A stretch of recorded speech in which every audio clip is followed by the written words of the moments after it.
بنی الاسلام علی خمس، اسلام کی 5 چیزیں بنیادی ہیں۔ پہلی ہے لا الہ الا اللہ محمد الرسول اللہ، یہ کلمہ پہچان پیدا کرتا ہے، اللہ کا تعارف ہوتا ہے، اللہ کے نبی کا تعارف ہوتا ہے کہ اللہ کون ہے۔ ہماری بدقسمتی ہے کہ ہم کلمہ تو پڑھ چکے ہیں، جانتے نہیں ہیں اللہ کون ہے۔ کلمے کے بعد نماز ہے، نماز ہے، نماز ہے۔ میرے نبی نے فرمایا جعلت قرۃ عین فی الصلاۃ، میری آنکھوں کی ٹھنڈک نماز۔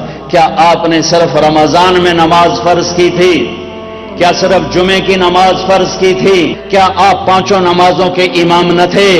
کیا آپ نے 5 نمازیں خود نہیں پڑھائیں؟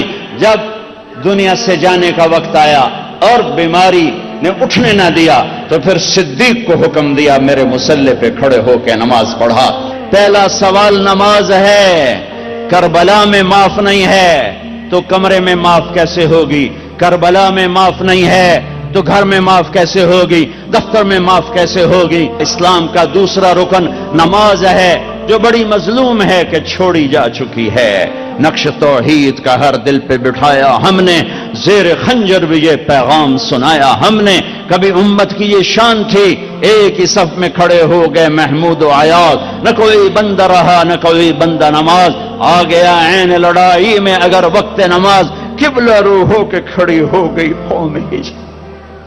انہوں نے جنگوں میں نماز نہیں چھوڑی تھی، آئیے کھانے پہ نماز چھوڑ رہے ہیں، دفتر پہ نماز چھوڑ رہے ہیں، کاروباری ڈیلنگ پہ نماز چھوڑ رہے ہیں۔ نماز نہ چھوڑنا، نماز نہ چھوڑنا۔ نماز بندے اور رب کے درمیان ایک تعلق پیدا کرتی ہے، تعلق پیدا کرتی ہے، تعلق پیدا کرتی ہے۔ کلمہ توحید، معرفت، پہچان، نماز تعلق بناتی ہے، تعلق، کہ ایسا تعلق کہ پھر آدھے کربلا والے نماز پڑھ رہے تھے، آدھے جنگ کر رہے تھے، پھر آدھے جنگ کر رہے تھے، دوسرے آدھے نماز پڑھ رہے تھے، نماز نہیں چھوڑی، اور عصر سے پہلے سب شہید ہو گئے، سب کے سر نیزوں پہ چڑھ گئے۔